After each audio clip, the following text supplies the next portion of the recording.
Well, the great challenge of our time is to make sure that America is ready to compete for the jobs and the industries of the future, creating a foundation of economic growth that involves doing what Americans have always done best, discovering, creating, and building products that are sold all over the world. Those are the words of President Barack Obama, and part of a goal to double American exports over the next 5 years. Today, we're going to look at just some of the work being done locally to increase sales globally. And we begin at a small port along a small river that few Oklahomans even know exists.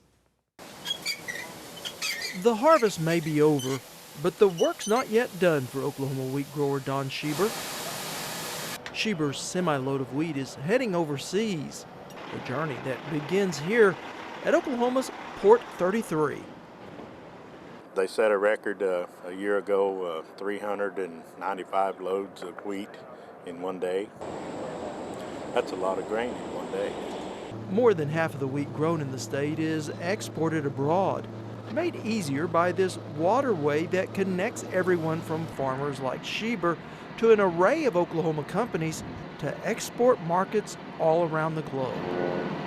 The amount of grain that comes in and out here varies, of course, according to harvest and pricing, but we'll average around 12 to 14 million over the last 4 years. Giving local farmers global access and oftentimes better prices. A typical day will be 300 to 400 trucks a day.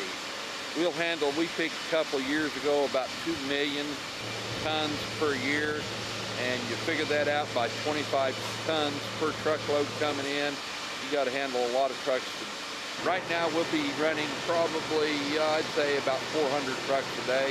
Between the grain coming in, we handle large volumes of fertilizer, bulk fertilizer going out, and then our industrial bulk commodities that we handle for the cement plants and petroleum coke for refineries, pig iron for foundries, so on and so forth.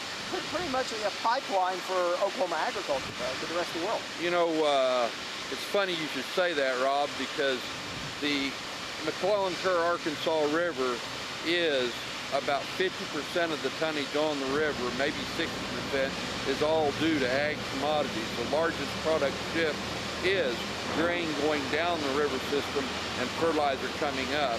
Then you also have some large quantities of continuous steel, but ag commodities are the largest commodity shipped pretty much on any river system. Close to 50 people work here and at the neighboring Port of Muskogee, loading and unloading a myriad of materials, from dry fertilizer to large industrial items that are difficult to ship any other way.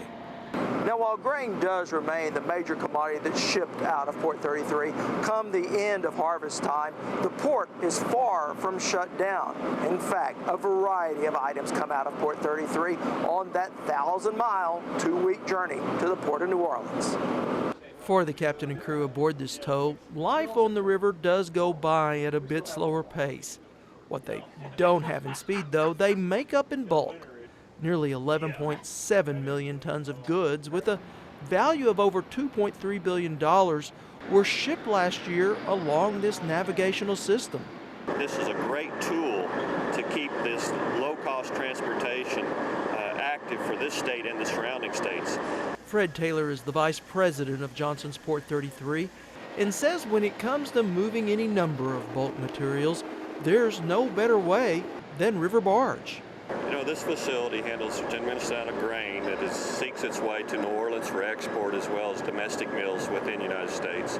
And then beyond that, a tremendous amount of fertilizers, petroleum cokes, iron ores, cement, steels, bauxites, aluminas, and the list goes on. And while truck or rail transportation might be faster, a single river barge can carry as much cargo as 60 semis or 15 rail cars on a journey that may be leisurely in pace, but unrivaled in its magnitude. Now, the waterway that serves Port 33 is the most inland river port with access to international markets in our entire nation. Now, more than 20 years in construction and at a cost at the time of $1.2 billion, the McClellan-Kerr Waterway was completed in 1971, thanks in large part to Oklahoma Senator Robert S. Kerr. Now, later in the show, we're going to take you to a museum and a conference center that honors the longtime lawmaker's life.